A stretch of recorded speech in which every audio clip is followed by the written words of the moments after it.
জাহান্নামী বান্দা কিয়ামতের দিন জাহান্নামের আগুনে তোমাদের গাল, তোমাদের চেহারা, কড়াইয়ের উত্তপ্ত তেলের মধ্যে যেভাবে মাছ এই পিঠ ওই পিঠ করে ভাজে, খোদার কসম তোমাদের গাল, তোমাদের চেহারা জাহান্নামের আগুনের মধ্যে উলট পালট করে পোড়াইতে থাকবে। আর নাফরমান শুধু চিৎকার করবে আর বলবে, ইয়াকুলুনা ইয়া লাইতানা আতা'না আল্লাহ ওয়া আতা'না আর-রাসূলা, হায় আমার আফসোস মন্দ কপাল, আমি যদি আল্লাহ এবং রাসূলের আনুগত্য করতাম। দোস্ত, তোমাদেরকে বলি বাবা, নওজোয়ান, খুব বেশি ফুর্তি করছো তোমরা খুব বেশি রঙের ঘুড়ি উড়াইতেছ, খুব বেশি তামাশা করছো।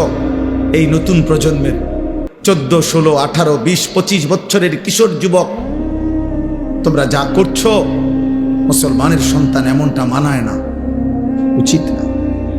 মুসলমানের ঘরে এক মুসলিম মায়ের পবিত্র দুধ পান করে এত আত্মবিস্মৃত, আত্মভোলা, এমন আল্লাহ বলা, আখিরাত বলা হওয়া উচিত না। এটা সুফল আনবে না, খোদার কসম না। আখিরাত তো নাই, দুনিয়ার মধ্যেও আমি বললাম পরিষ্কার, এই অব্যাহত নারী ছবি, জিনা, ব্যভিচার, মোবাইলের অস্থির দৃশ্য দেখা, উলঙ্গ নাচ গান দেখা, এক ওয়াক্ত নামাজ না পড়া নাফরমান আগামীর পৃথিবী তোদের জন্য কল্যাণ আনবে না। মনে রাখো, তোমরা অধিকাংশ কিশোর যুবক ছেলের চেহারা দেখলে পরিষ্কার বোঝা যায়, এই যেগুলা দাঁড়ায় আছো, বসে আছো, অধিকাংশই নওজোয়ান বেনামাজি। তোমরা, তোমাদের চেহারার মধ্যে নামাজের কোনো চিহ্ন নেই। বেনামাজি, বেয়াদব, বেনামাজি, বেয়াদব। আসমানের নিচে জমিনের উপরে বেনামাজির চাইতে নিকৃষ্ট কোনো বেয়াদব আর কেউ। যার কপালে সেজদা নাই সে পৃথিবীর যেই কোনো নিকৃষ্ট জানোয়ারের চাইতেও নিকৃষ্ট। জানোয়ার এজন্য সেজদা দেয় না, কারণ কোন জানোয়ারের উপরে সেজদার হুকুম নাই। মানুষ নামের এই জানোয়ারকে আল্লাহ সেজদা দিতে বলছে, অথচ সে সেজদা দেয় না, এই জন্য এইটা জানোয়ারের চাইতেও নিকৃষ্ট। কুত্তা এই জন্য সেজদা দেয় না, কুত্তার উপরে সেজদার বিধান নাই। শূকর এই জন্য সেজদা দেয় না, শূকরের উপরে সেজদার বিধান নাই। ছাগল, গরু এই জন্য সেজদা দেয় না, তাদেরকে আল্লাহ সেজদা দিতে বলে নাই। আব্বা তোমারে বলছে, তোমারে বলছে বাপ। এই জন্য আসমানের নিচে জমিনের উপরে আল্লাহর কোরআনে আল্লাহ বলছে, ফাখালাফা মিন বাদিহিম খালফুন, সর্বনিকৃষ্ট মানুষ। কোরআন শরীফের আয়াত, সবচেয়ে নিকৃষ্ট মানুষ আল্লাহ বলছে কারা? আল্লাহ বলছে আদাউস সালাহ, এক, যারা তাদের নামাজ নষ্ট করে। দুই, ওয়াত্তাবাউস শাহওয়াত, যারা তাদের শাহওয়াত, মনের হারাম চাহিদা, কুবাসনা, মনের চাহিদা শুধু পূরণ করে, আল্লাহর বিধান, রসুলের বিধান, হালাল হারামের বিধান কোনো পরোয়া করে না। খোদার কসম আল্লাহ বলছে তারা সর্বনিকৃষ্ট প্রজন্ম, ওরা নিকৃষ্ট, নিকৃষ্ট, নিকৃষ্ট, নিকৃষ্ট। এটা অতএব বেনামাজি ছেলেরা, তোমরা যারা আজকে সারা দিনে এক ওয়াক্ত নামাজ পড়ো নাই, নাফরমান, তুমি চলে গেলে ভালো হয়। যাও এখান থেকে, সরো, যাও বেটা নাফরমান, চলে যা বেটা। তোর মতো নাফরমানের ভালোবাসা দিয়ে আমি কি করবো? আমি কি ভোটে দাঁড়াইছি বেটা? আমি কি ভোটে প্রার্থী? আমি কি নির্বাচনের গণসংযোগে আসছি বেটা? তামাশা দেখা কি করবা? হুজুরের কি করবা? মুসলমানের ঘরে এমন নিকৃষ্ট সন্তান কেমনে হইলা? 365 দিনে, খোদার এক বছরে কোনোদিন ফজরের নামাজ পড়লা না, এত বড় জানোয়ার কেমনে হইলা? এত বড় জানোয়ার হইলা কেমনে? তোর মা তোকে দুধ পান করায় নাই? তোর মা তোকে আল্লাহ চিনায় নাই? তোর বাপ তোকে বলে নাই? তোর মক্তবের হুজুর তোকে বলে নাই? তোদের গ্রামের মসজিদে আজান হয় না? তোদের পাড়ায় মহল্লায় তোর সামনে আর কেউ নামাজ পড়ে না নাফরমান? তুই মুসলমানের ঘরে ঘুমাস না বেটা? তোর কোনো অভিভাবক নাই বেটা? হ্যাঁ, সিনেমার ওই নর্তকী তোর অভিভাবক বেটা? মোবাইলের ওই উলঙ্গ নারী, ফুটবলের খেলোয়াড়, ক্রিকেটের খেলোয়াড়, ইউরোপ আমেরিকার কোনো বেঈমান? বলো আব্বা। জন্ম মুসলমানের ঘরে, চুল রাখলা কেন বেঈমানের মতো করে? তোর আব্বা ভুলে গেলি কেন বেটা? এই নাফরমান, বাপ ভুলে গেলে তার পরিচয় থাকেনি বেটা। বল বেটা, একটা ছেলে বল, এই চুল কার মতো রাখছ বেটা? মাথা নোয়াইলে কি হবে বেটা? মুসলমানের ঘরের জন্ম নিছ কিনা বেটা? দাঁড়ায় বল বেটা। অপদার্থ মুশরিক বেঈমানের মতো, কোন ইহুদি বেঈমান, কোন খ্রিস্টান বেঈমান, কোন মুরতাদ, কোন আল্লাহর দুশমন, কোন বেঈমানের মতো চুল রাইখা মুসলিম পরিচয় দাও কোন লজ্জায়, কোন শরমে বেটা, কোন শরমে? ছি ছি ছি বেটা, ছি।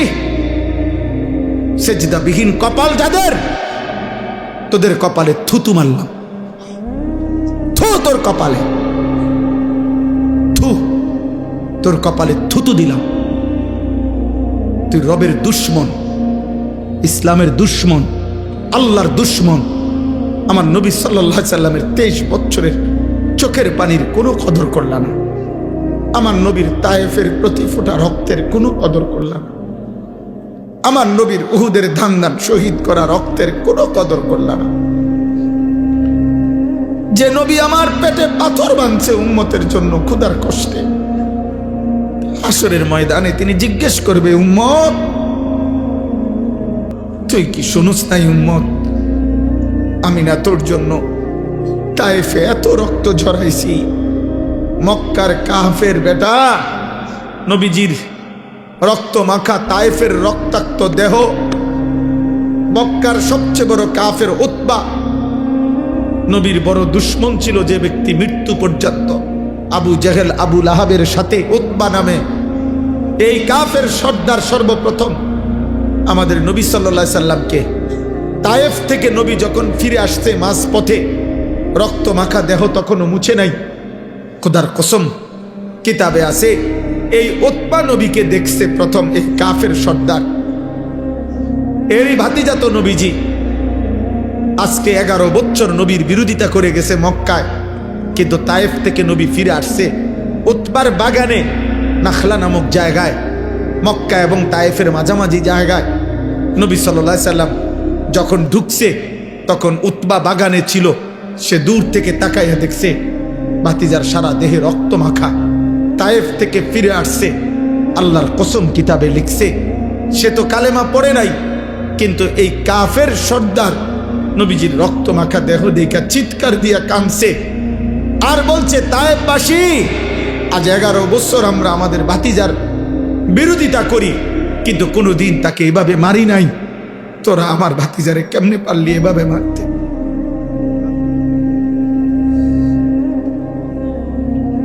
আমার ভাতিজারে কেমনে মারলি? আমার এতিম ভাতিজারে কেমনে মারলি? আর তোদের চেহারা দেখে কি মনে হয় আব্বা? কার মতো চুল রাখলা? অধিকাংশ ছেলে দাঁড়াইলে যদি জিজ্ঞাসা করেন যে সারাদিনে একবার পেশাব করে পানি নিছনি, নাফরমান বলবে না। টয়লেট পেপার চিনুনি না। আল্লাহকে একটা সেজদা দিছুনি না। সারাদিন সারা রাত মোবাইলে শুধু নারী ছবি, উলঙ্গ দৃশ্য, অশ্লীল জিনা ব্যভিচারের দৃশ্য। আহা, নারী ছাড়া লজ্জাস্থান যারা, তার জীবনের আর কিছু নেই। তার জীবনের একটাই যে লজ্জাস্থান যে একটা আছে, এটার চাহিদা পূরণ। একটা পেশাবের রাস্তার কাছে এই কাপুরুষ হেরে গেছে। এই কাপুরুষ পেশাবের রাস্তার কাছে হেরে গেছে। এই কি যুদ্ধ করবে? এই ইসলামের জন্য কি করবে? এ তো সামান্য পেশাবের রাস্তার শাহওয়াত, লজ্জাস্থানের চাহিদা। এর জন্যই এই সারাদিন রাত নারী দেখে, ছবি দেখে, উলঙ্গ দৃশ্য দেখে। এ কি খাবারের চাহিদা পূরণ করে এটা দিয়া? তৃষ্ণার চাহিদা পূরণ করে এটা দিয়া? শরীরের মধ্যে সুস্থতা আনে এটা দিয়া? ভিটামিনের জন্য এটা? তো কি চাচা বলো? তার লজ্জাস্থানে চাই। আর কি তাইলে বেটা কাপুরুষ, তুই বেটা পেশাবের রাস্তার কাছে হারিয়ে গেছ। তোর মতো আকামলা দিয়া পৃথিবীতে হবে কি বেটা? বল বেটা।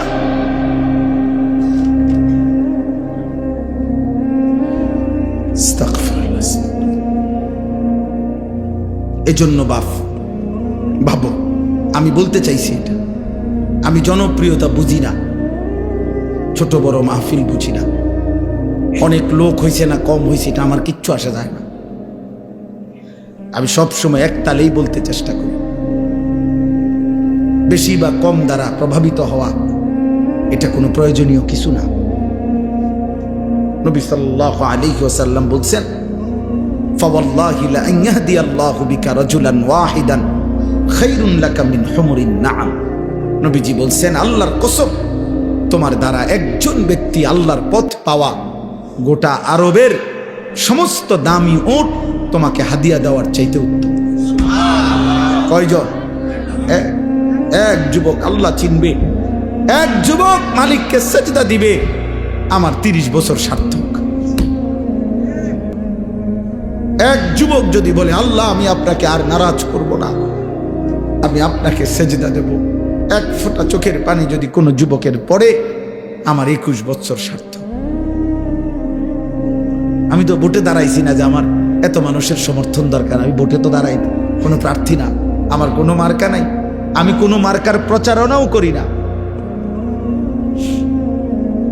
তাইলে আমি জনসমর্থন দিয়ে করব কি? আমি জনপ্রিয়তা দিয়ে করব কি বাবা? চলেন আর অল্প একটু সময় কোরআনুল কারীমের যে কয়েকটা আয়াত আমি পড়ছি সংক্ষিপ্ত তর্জমা শুনেন, আল্লাহ বরকত দেবে ইনশাআল্লাহ। নওজোয়ান ভাই, তোমাদের কাছে অনুরোধ ভাই, কিশোর ছেলেরা, যুবক, এত বিপুল পরিমাণ তোমরা চারিদিকে তাকায় দেখো, তোমাদের সমবয়সী বেশি, তোমরা সর্বোচ্চ 20-30 কিলোমিটার জায়গার থেকে আসছো, তোমরা সারা বাংলাদেশের ছেলে না, এখানে তোমরা সর্বোচ্চ এই এলাকার আশেপাশে 20-30 কিলোমিটার জায়গার ছেলে, তাহলে মাত্র 20-30 কিলোমিটার জায়গার থেকে যদি এখানে 2000 ছেলে হয়, ধরেন কথার কথা, আর সেখান থেকে যদি 1800 ছেলেই বেনামাজি হয়, তো ইসলামের কি হালাত, আমার দেশের কি হালাত হিসাব করেন। 2-3টা স্লোগান হইনা লাফাইলে হইতো না, বুঝেন না হিসাবটা? আমি হিসাব নিলাম, এরা সারা বাংলাদেশ থেকে আসছে, এনে কি পার্বত্য চট্টগ্রাম থেকে আসছে, তাহলে এরা এই সীমাবদ্ধ একটি এলাকার 30 কিলোমিটারের ছেলে মনে করেন, তো এই 30 কিলোমিটারের ছেলে যদি 2000 হয়, আচ্ছা তোমরা 30 বছরের নিচে যাদের বয়স, তোমরা হাত তোলো তো, তোলো তোলো, দেখেন মাশাআল্লাহ, দেখছেন বুড়া মানুষ কো, আমার চাচা সারাদার বুড়া মানুষ হয়ে গেছে, মাশাআল্লাহ। হাত নামাও, হাত নামাও। তাইলে বাবা শুনুন, আমার কথা হলো আত্মতৃপ্তিতে ভুগলে হবে না, সময় এখন হিসাবে, এখন কি করা দরকার? হিসাব করা দরকার, হিসাব করা দরকার বাবা, আত্মতৃপ্তিতে ভুগলে হবে না। মানে এই হুজুরের এখন শ্রোতা বেশি, তো কিছে, এটা কোনো আত্মতৃপ্তির কিছু না। স্লোগান দিছে, উড়াইয়া লাইছে হুজুরে, যেই স্লোগান দিছে না, এটা কিছু না, এটা কিছু না, হিসাব করা দরকার। একটা যুবক ছেলে ভাই, তোমার কাছে আমার অনুরোধ, একজন তোমার কাছে বললাম, তুমি তোমার এলাকার এতগুলো ছেলের দিকে তাকাইয়া দেখো নামাজি কয়জন, তাহলে একটি দেশের 92% মুসলমানের বাংলাদেশে, প্রায় 12-14 কোটি মুসলমানের বাংলাদেশে যদি 30 কিলোমিটার জায়গার 2000 ছেলে, তার থেকে যদি 1800 ছেলেই নামাজ না পড়ে, তাহলে এইভাবে প্রতি 30 কিলোমিটার দৈরা গোনেন সারা বাংলাদেশের, তাহলে নামাজি কই? নামাজি বিহীন কই? তো সেজদা বিহীন ইমানের শক্তি আসবে কোত্থেকে? সেজদা বিহীন আল্লাহর জন্য জীবন দেওয়া অকাতরে দেশের জন্য, ইমানের জন্য এই হিম্মত সেজদা বিহীন আসবে না। স্লোগান দেওয়া যাবে, শহীদ শরীফ ওসমান হাদি রাহমাতুল্লাহ আলাইহি, এই ইমানদার যুবক, 33 বছরের যুবক, সে বারবার বলছে আমি শহীদের মৃত্যু চাই, আমি প্রথম কাতারে সর্বপ্রথম গুলিবিদ্ধ হতে চাই। সে বলেছে সে দেশের জন্য আমি আমার শেষ রক্তটুকু দিতে চাই। এই যুবক ইমানদার ছিল, 5 ওয়াক্ত নামাজ পড়তো প্রতিদিন। খোদার কসম সে ফজরের নামাজ জামাতে পড়তো। তার বাবা আলেম ছিলেন, সে নিজে হাফেজে কোরআন ছিল। ফজরের নামাজের জন্য ক্যাম্পেইন করত, বন্ধুদেরকে উঠাইতো। ফজরের নামাজ সহ 5 ওয়াক্ত নামাজ জামাতে পড়তো। যেদিন গুলিবিদ্ধ হয়েছে সেদিন সে জুমার নামাজ পড়েই এই প্রথম ঘর থেকে মসজিদ থেকে ফিরছিল। তো এরপরে গুলিবিদ্ধ হয়েছে। আমার বন্ধু এই যুবক আল্লাহর কোরআন পড়তে পারতো বিশুদ্ধ, রসুলের হাদিস পড়তে পারতো বিশুদ্ধ। তার মা পর্দানশীল, তার স্ত্রী পর্দানশীল, তার ভাই বড় আলেম, তার বাবা বড় আলেম, সে নিজে হাফেজে কোরআন, সে আগে মাদ্রাসায় পড়ালেখা করছে। আল্লাহ তাআলা এই জন্য বলছে, যুবক দেশপ্রেমের কথা তো অনেকেই বলে, মাতৃভূমির কথা তো অনেকেই বলে, রাজনীতির লম্বা লম্বা স্লোগান, বক্তৃতা, বিবৃতি অনেকেই তো মারে, কিন্তু আমি আল্লাহ তোর কলিজায় ঈমানও দেখলাম, দেশপ্রেমও দেখলাম, দুইটা আমি একসাথে গ্রহণ করে।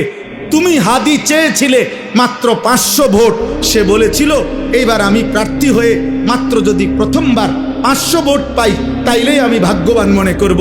আর শাজিমের মালিক আল্লাহ বলে, তোর ফজরের সেজদার বদৌলতে আমি আল্লাহ 18 কোটি মানুষের সমর্থন তোকে দিয়ে দিলাম। যা,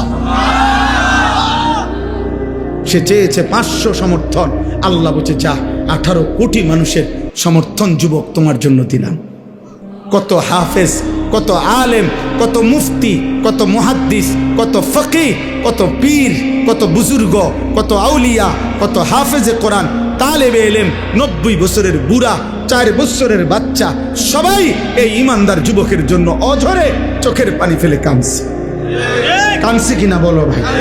আজকে আমি তার কবর জিয়ারত করছি, আজ আমি তার কবর জিয়ারত করে আসছি 11টা, 11:30টার দিকে। আপনার তখন আরেকটু পরে আপনার তখনও দেখছি অজস্র মানুষ তার কবর জিয়ারত করতেছে। যেই দাঁড়ায় রয়েছে আমি তাকায় দেখলাম সব কাঁদতেছে, সব কাঁদতেছে, সবাই কাঁদতেছে। আমার ভাই তার তো ব্যাপক কোনো দীর্ঘদিনের রাজনীতি করে নাই, কোনো টাকা পয়সা খরচ করে নাই, কিন্তু তার মধ্যে ইখলাস ছিল, ইমানের মধ্যেও বিশুদ্ধতা ছিল।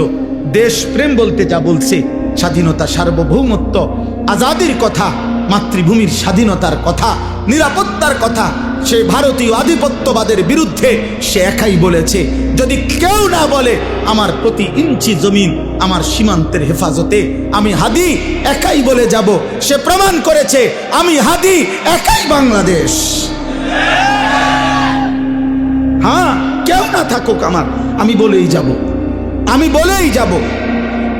এই জন্য আল্লাহ তাআলা এত কোটি মানুষের চোখের পানি তার জন্য ঝরাইছে যুবক। এই জন্য যুবক ভাই তোদেরকে বলি, মরিলে এমন মরা ময়ূর, বাঁচলে এমন বাঁচা বাইছ। যে মরণে চোখের পানি ঝরে, যে মরণে হাফেজ কাঁদে, আলেম কাঁদে, যে মরণে ইমাম কাঁদে, মুয়াজ্জিন কাঁদে, যে মরণে মুফতি কাঁদে, পীর কাঁদে, বুজুর্গ কাঁদে, সবাই কাঁদে। এমন মরাই ময়ূর। নারী দেখতে দেখতে ময়ূর না, ছবি দেখতে দেখতে ময়ূর না, আব্বা উলঙ্গ নাচ দেখতে দেখতে ময়ূর না, সেজদাবিহীন আল্লাহর নাফরমানি করে করে যদি মরে যাও আব্বা, তওবা না করো, আল্লাহ যদি মাফ না করে, খোদার কসম আখেরাত তো মিলবেই না।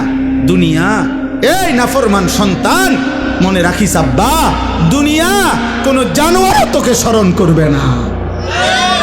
মানুষ তো দূরে থাক, নাফরমানকে পৃথিবী মনে রাখে না, পাপীকে পৃথিবী শ্রদ্ধা করে না, দুনিয়া নাফরমানকে সম্মান করে না।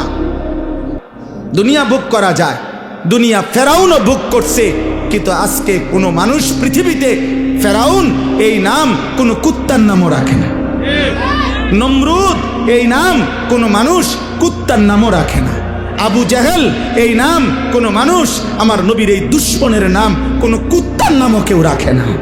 আবু লাহাব আমার নবীর এই দুশ্মনের নাম পৃথিবীর মানুষ কোনো কুত্তার নামও রাখে না। নাফরমানের নাম থাকে না। এ বাতে খাইতে পারবা, এ বেডি সাইবারি, হ্যাঁ চাও, অসুবিধা কি? দেখো নর্তকী, দেখো জিনা ব্যভিচারের দৃশ্য দেখো, নিজের হাত নিজের লজ্জাস্থানে নাপাক ব্যবহার করে নাপাক করো, বীর্যপাত হচ্ছে, অস্থিরতা করছো, নিজের শরীর নাপাক। হ্যাঁ, একদিন দেখবা আর ঘুম ভাঙ্গে না, একদিন দেখবা চোখ বন্ধ হয়ে গেছে, এই চোখ আর খুলবে না, আর খুলবে না, আর খুলবে না।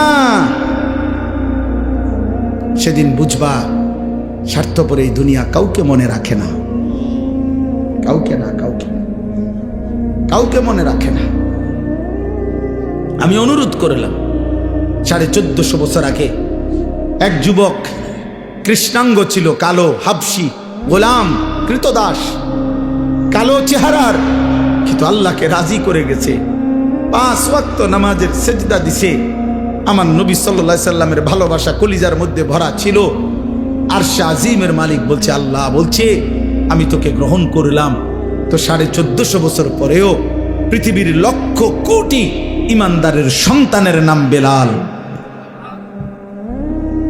বেলাল দেশে দেশে, বেলাল পৃথিবীর প্রান্তে প্রান্তে। বেলালের কোনো দেশ নাই, বেলালের কোনো সীমান্ত নাই। বেলাল পৃথিবীর এই প্রান্তে, বেলাল পৃথিবীর ওই প্রান্তে, সর্বত্র। এই একদিন মনে রাখো আব্বা, শহীদ শরীফ উসমান হাদি রাহমাতুল্লাহ আলাইহি, এই ইমানদার যুবকের নামও ইনশাআল্লাহ 1000 বছর পরে আমার বাংলার মাটিতে যেই সন্তান জন্ম নিবে, সেও বুঝ হওয়ার পরে শহীদ শরীফ উসমান হাদির নাম তার কলিজায় রব বসায় দিবে। 1000 বছর পরের প্রজন্ম তাকে চিনবে। মনে রাখো, এই পৃথিবীর তৃতীয় উসমান, উসমান হাদি, যে পৃথিবীতে সোনার অক্ষরে যার নাম লিখে গেল। তৃতীয় উসমান, প্রথম উসমান, উসমান ইবনে আফফান ইসলামের তৃতীয় খলিফা।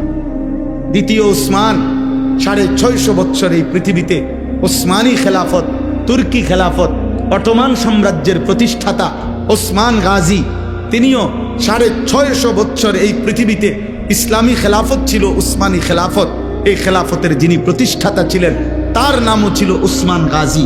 উসমান সে দ্বিতীয় উসমান, আর এই তৃতীয় উসমান শহীদ শরীফ উসমান হাদি রাহমাতুল্লাহ আলাইহি।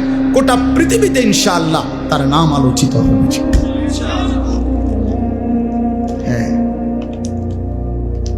রাজনীতি আগেও কেউ করছে, পরেও কেউ করবে, কিন্তু কলিজার এত পানি, চোখের এত পানি আর কেউ ঝরাইতে পারবে না।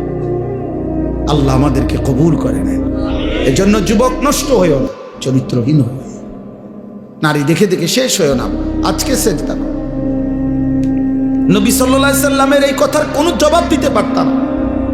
কিয়ামতের দিন আল্লাহর নবী আমলনামা দেখে জিজ্ঞেস করবে, উম্মত আনিসুর রহমান, আমার উম্মত তুমি 365 দিনে, খোদার 1 বছরে একদিনও ফজরের নামাজ পড়লা না? তুমি আমার উম্মত, তুমি আমার উম্মত 30 বছর টানা সুদে খাইলা।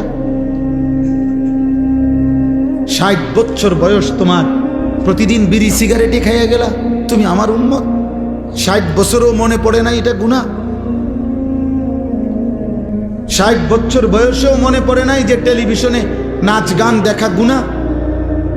তোমার স্ত্রী 30 বছর বয়স পর্যন্ত, 30 বছরও কোনোদিন পর্দা করে নাই? তোমার মৃত্যু পর্যন্ত তোমার ঘরে নিয়মিত রঙিন টেলিভিশন চলতো, নর্তকী নাচতো, নাটক সিনেমা চলতো। তুমি আমার উম্মত। তুমি কবরে আসছো এটা কি নিয়া? হাসরে আসছো এটা কি নিয়া? আমি কি দেখে সুপারিশ করব? কথা বলে না। নবী সাল্লাল্লাহু আলাইহি সাল্লাম যে সুপারিশ করবে এটা জানেন? কথা বলেন না কেন? জানেন তো। সুপারিশের কোনো কাগজপত্র লাগতো না, কোনো ফাইল টাইল লাগবে না, এমনি। হ্যাঁ, তো আপনি কি দেখাইবেন? আরে বলেন না, আপনি কি দেখাবেন? এই সুদখোর বাপ, আপনি কি দেখাবেন? এই বিড়িখোর বুড়া মিয়া, 60 বছরের বুড়া চাচা, আপনি অনবিড়ি খান কোন লজ্জায়? আপনি চা দোকানে টেলিভিশন দেখেন কেন? এই বুড়া চাচা, আপনি যদি এখনো 60 বছর বয়সে এখনো রঙিন সিনেমা নর্তকী দেখেন, আপনার চোখে যদি কোনো লজ্জা না থাকে, আপনার ফুত নাতি আপনার থেকে কি শিখবে মিয়া? আমার বিরোধিতা করেন, কাল বলে দিয়েন এমন হুজুর, এমন ডাকাইত্যা হুজুর আজ জীবন আইন না। হ্যাঁ কইেন, আপনি বলে যাইয়েন এখন, নাহলে অন কন তারা রেকর্ডিং করে রাখো যে এমন হুজুর আর আইন না। এরকম ডাকাইত হুজুর তো দেখছি না। কিন্তু আপনি বলেন, এই বুড়া চাচার এখনো লজ্জা হওয়ার সময় হয় না? আপনার 60 বছরও আপনার শরম হইতো না? ছি ছি ছি ছি, আপনার থেকে আখলাক শিখবে কিভাবে? আখেরাত শিখবে কিভাবে? প্রজন্ম চোখের সামনে শেষ হয়ে যাচ্ছে, আমাদের চোখের সামনে আমাদের ছেলে মেয়েরা চরিত্রহীন হয়ে যাচ্ছে। এক ওয়াক্ত নামাজ পড়ে না, মুসলমানের ঘরে রাত আসলে ঘুমা। আমি জীবনে একবার, আমার আব্বারে জীবনে একবার বলছিলাম, আব্বা আমি এই মাদ্রাসায় পড়বো না, আরেকটা মাদ্রাসায় আমারে ভর্তি করায় দেন। আমার আব্বা বলছিল, ফুত পরের লোকমা ভাত আমার ঘরে খাইও না, সাবধান। পরের লোকমা দিতে নিষেধ করছে যে বাইর তোমার জেনে মনে কর ফললে পড়ো, না ফললে বাদ দাও, কিন্তু আমার ঘরে এক লোকমা ভাত খাইও না। কসম খোদার, চোখের পানি ফেলতে ফেলতে পরে মাদ্রাসায় গেছি গাজে, এই বাদ দিত না। হ্যাঁ, দুপুরবেলা মায়ের হাতের রান্না করা ভাত খাইয়া মুসলমানের বাচ্চা এই নাফরমান সেই যে 2টা বাজে বাইরেছে, রাত 11টা বাজে ঘরে ফিরছে, আবার ভাত খাইয়া ঘুমায় গেছে। আহা, মা বাপ একটাবার জিজ্ঞাসাও করে না যে কিরে ফুত আসর নামাজ কই পড়ছো, মাগরিব কই পড়ছো। এসব এখন কারো কোনো কিছুর দরকার নাই, তো টিয়া হইলেই তো হইছে। টেনশন শুধু একটাই, বিদেশ যাইব নি, টাকা কামাই করব, পয়সা দরকার, পয়সা। তার নামাজ দিয়ে তে বুঝুক আমার টাকার দরকার। এই জন্য ফুতেরে কয় যে বুঝছি তোমারে দিয়ে হইতো না, মানে কোনো কামে লাগলে লাগো, নইলে বাড়ি যাবো। টাকা দিলে লাইনে আছে, টাকা না দিলে বেলাইনে আছে। সন্তান বুঝা গেল, আপনার সন্তান আপনার টাকা উপার্জনের মেশিন বানাইছেন। এটা 18 বছরের ছেলেটা আপনাকে আল্লাহ দিছে পয়সা কামানোর লেগা, এটা এর মধ্যে আখেরাত নাই। আপনার স্ত্রীর আখেরাত নাই, আপনার মেয়ের আখেরাত নাই। এটাই সফলতা যে পয়সাওয়ালা জামাই সাইয়া মেয়েটা বিয়ে দিছি, খালাস সফল। আল্লাহ আমাদেরকে বুঝ দান করেন, আল্লাহ আমাদেরকে ফিকির দান করেন। অনুভূতি চাই বাবা। অভিভাবক আপনারা বদলান, আপনারা চেঞ্জ করেন, আপনারা হিসাব লাগান। এ সমাজ এমনি ছেড়ে দিলে হবে না, আগামী প্রজন্ম নিরাপদ থাকবে না। এই ছেলে পেলে এরা, তোমরা বড় হইবা বাবা, আমার কথা বুঝো। তোমরা যারা এই 14, 16, 18, 20 বছর বয়সী একটা প্রজন্মের যদি বড় অংশ, তোমরা যদি বেনামাজি হইয়া বেড়ে ওঠো, তোমরা যদি নারী দেখতে দেখতে, ছবি দেখতে দেখতে, উলঙ্গ দৃশ্য দেখতে দেখতে তোমরা যদি বেড়ে ওঠো, খোদার কসম আব্বা, তোমাদের হাতের পরের জেনারেশন ওরা বহুত বড় কমবখ্ত, বড় বেশি দুশ্চরিত্র হবে। এটা মনে রাখো। আমি আমার আব্বারে দেখছি জীবনভর সাদা টুপি পরতেন। আমার বাবা জীবনে কোনোদিন রঙিন টুপি পরে নাই, আমি জীবনে কোনোদিন পরি না, আমার ছেলে কোনোদিন পরে না। তাহলে এটা একটা সিলসিলা আছে মানুষের। বাবার আসর থাকে মানুষের উপরে, মায়ের আসর থাকে, বংশের প্রভাব থাকে। তাহলে তোমার, আমার ভাই, তোমরা যখন বড় হবা, আল্লাহ চাহে তো আল্লাহ তোমাদের হায়াত দিক, তোমরা বিবাহ করবা, তো তোমাদের বিবাহের পরে আল্লাহ যদি তোমাদেরকে সন্তান দেয়, তো তোমার এই আখলাকের উপরে তোমার সন্তান কি হবে?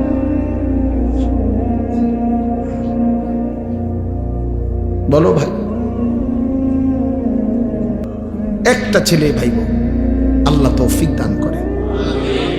চলেন এই আয়াতগুলোর অর্থ শুনুন।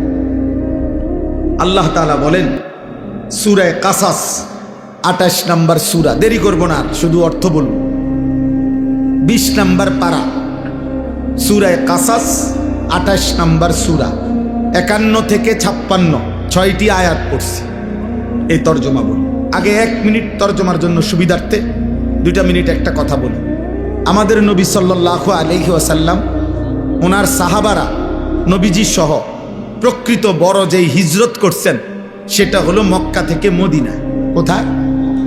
কিন্তু এর আগে সাহাবারা নবীজির নির্দেশে আরেকটি হিজরত করছিলেন, সেটা হলো মক্কা থেকে আবিসিনিয়া, হাবাসা, আবিসিনিয়া এলাকা।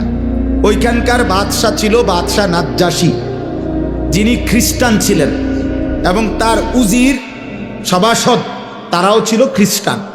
ওইটা খ্রিস্টান অধ্যুষিত এলাকা ছিল। বর্তমান মানচিত্রে এটার নাম হলো ইথিওপিয়া। আমার যে দেখাইছিলেন একজন, না আল্লাহর ঘরে একজন মৌলানা দেখছিলাম আমরা, ইথিওপিয়া আলে। তো এই ইথিওপিয়া মানে আবিসিনিয়া বলতো আগে, হাবাসা। এই হাবসার মধ্যে আল্লাহর নবী সাল্লাল্লাহু সাল্লামের আদেশে নবীজি সাল্লাল্লাহু সাল্লামের নবুয়তের ৭ম বছর সাহাবায়ে কেরাম প্রায় ৭২ থেকে ৭৪ জন ওনারা মক্কা থেকে সেখানে হিজরত করে গেছিলেন। তো তারা যখন, আমি সংক্ষেপে বলতেছি, তারা যখন হিজরত করে চলে গেছে মক্কা ছেড়ে ওই এলাকায়, এই খ্রিস্টানদের এলাকায় নিরাপত্তার জন্য, ওই বাদশাহ খুব ন্যায়পরায়ণ ছিল, এই নাজ্জাশী বাদশাহ। তো মক্কার 2 জন কুরাইশ নেতা, কাফের নেতা মক্কায়, তারা ওই আবিসিনিয়ায় গেছে নাজ্জাশী বাদশার কাছে অভিযোগ নিয়া যে আপনার এলাকায় আমাদের এলাকার থেকে কিছু দুষ্কৃতিকারী, কিছু মনে করেন চোর ডাকাইতের মতো কইল আর কি, বা কিছু খারাপ চরিত্রের লোক আমাদের এলাকার থেকে ভাইগা আপনার এলাকায় এসে আশ্রয় নিছে। আপনি তাদেরকে আমাদের কাছে ফিরায় দেন, নয়তো আপনার এলাকার নিরাপত্তা শূন্যতা হবে। তো নাজ্জাশী বাদশাহ খ্রিস্টান, সে বলতেছে যেই আসুক আমি সরাসরি তার মুখ থেকে তাদের আত্মপক্ষ সমর্থনের সুযোগ না দিয়া আমি তোমাদের হাতে তুলে দেব না, বাইর করব না, ওরা কথা বলে রাখ, আমি শুনি কি কইতে চায়। তো বাদশাহ নাজ্জাশী তখন ওই সাহাবায়ে কেরামের এই জামাতকে খবর দিছে যে তোমাদের বিশেষ একটা প্রতিনিধি বাদশার দরবারে আসো এবং তোমাদের কথা বলো, তোমরা কোত্থেকে আসছো, কেন আসছো, কি হয়েছে তোমাদের ঘটনা বলো।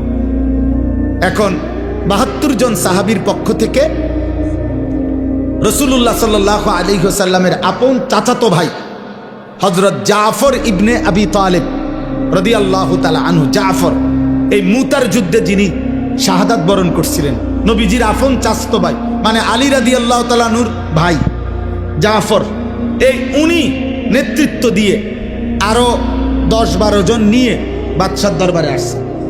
আয়েশা বাদশাহ এবার বলছে যে এই 2 জনকে চিনো? বলছে হ্যাঁ চিনি, ওরা আমাদের এলাকার, ওই যে কুরাইশ যে কাফের 2 জন আইছে না, ওরা, ওদেরকে চিনো? হ্যাঁ চিনি, আমাদের। আচ্ছা, এখন তোমরা কেন আসলা এই এলাকায়, আর তোমরা কি ছিলা, কি হইল, কেন আইলা? তখন তাফসীরের মধ্যে আছে হযরত জাফর ইবনে আবি তালিব রাদিয়াল্লাহু তাআলা আনহু একটা লম্বা ভাষণ দিছে এই বাদশার দরবারে। বলেছে, বাদশাহ আমরা চরিত্রহীন ছিলাম, লম্পট ছিলাম, নারী, জিনা, ব্যভিচার, মদ, জুয়া, হত্যা, খুন, চুরি, ডাকাতি, রাহাজানি, মারামারি, হানাহানি, এই ছিল আমাদের জীবন। আমরা এটাই করতাম। আমাদের জীবন ছিল নারী, নেশা, মারামারি, এই 3 জিনিস এবং যাবতীয় পাপ।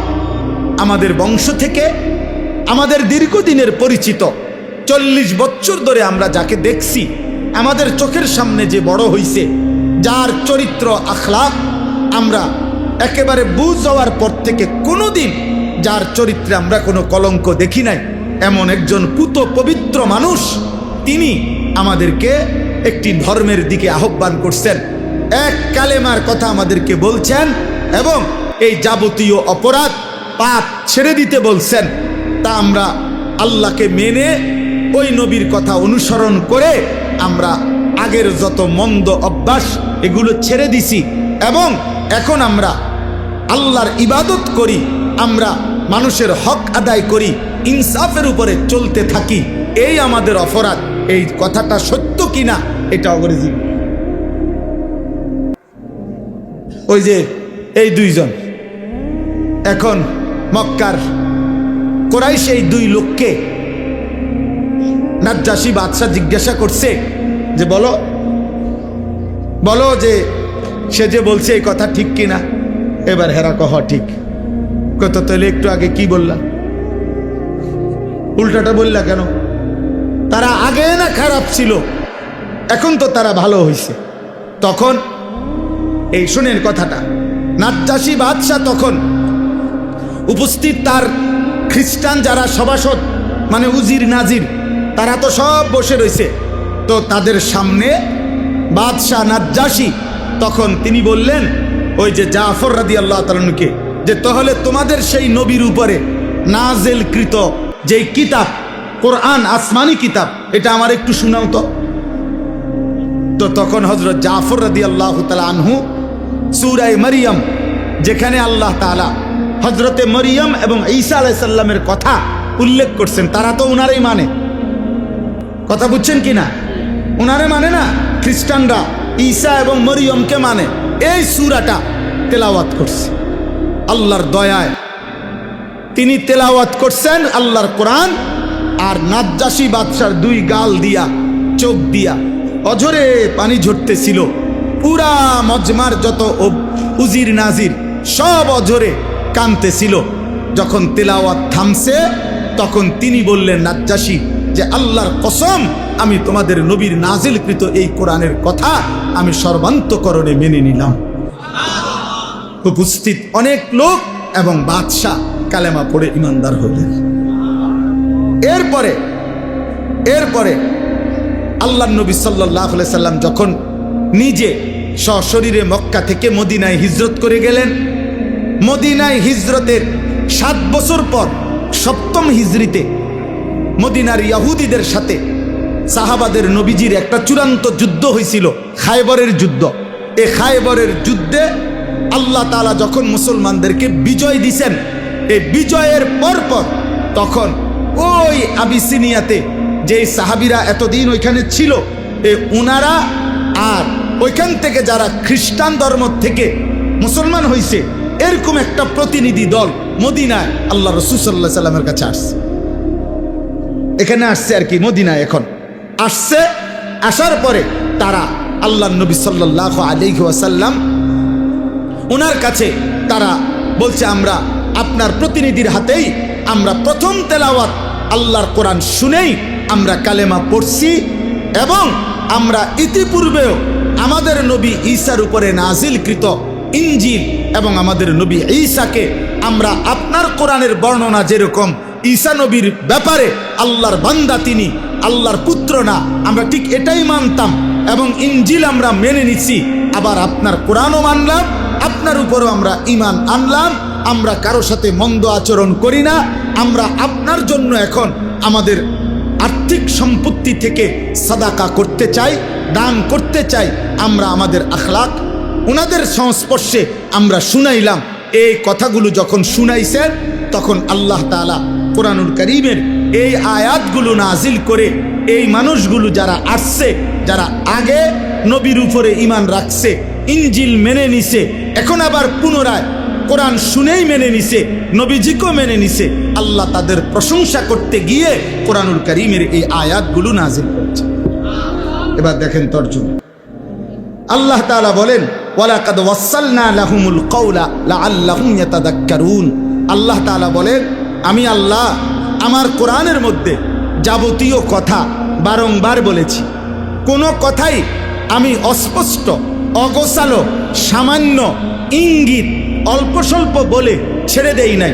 প্রত্যেক কথা আল্লাহর প্রতি ঈমান, রাসূলের প্রতি ঈমান, আখিরাতের প্রতি ঈমান, যা বলা দরকার তা বারবার বারবার বারবার, এই ওয়াসালনা শব্দের অর্থ বারবার বারবার বলেছি, যেন আমার বান্দার কলিজায় ঢোকে, যেন প্রত্যেকেই আমি আল্লাহর কথা থেকে উপদেশ গ্রহণ করতে পারে।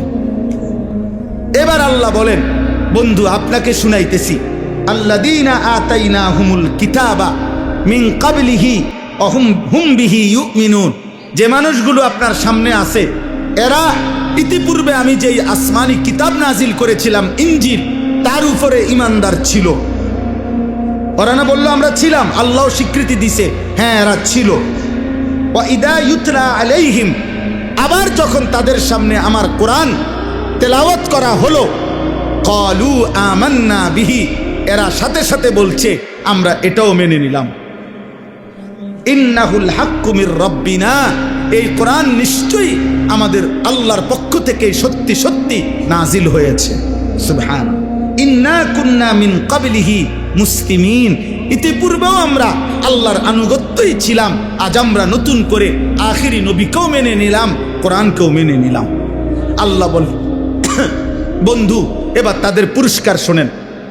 উলাইকা ইউতাউনা আজরাহুম মাররাতাইন, আল্লাহ বলেন আমি আল্লাহ ওয়াদা দিলাম ইতিপূর্বেও যারা আমি আল্লাহকে মেনে নিছে, এখন আপনাকেও মানছে, কোরআনকেও মানছে, আমি আল্লাহ ওয়াদা দিলাম তাদের প্রত্যেকটি নেক আমলের বিনিময় আমি আল্লাহ দ্বিগুণ দ্বিগুণ ডাবল ডাবল নিয়ামত পুরস্কার প্রতিদান দিতে থাকব, সওয়াব দিতে।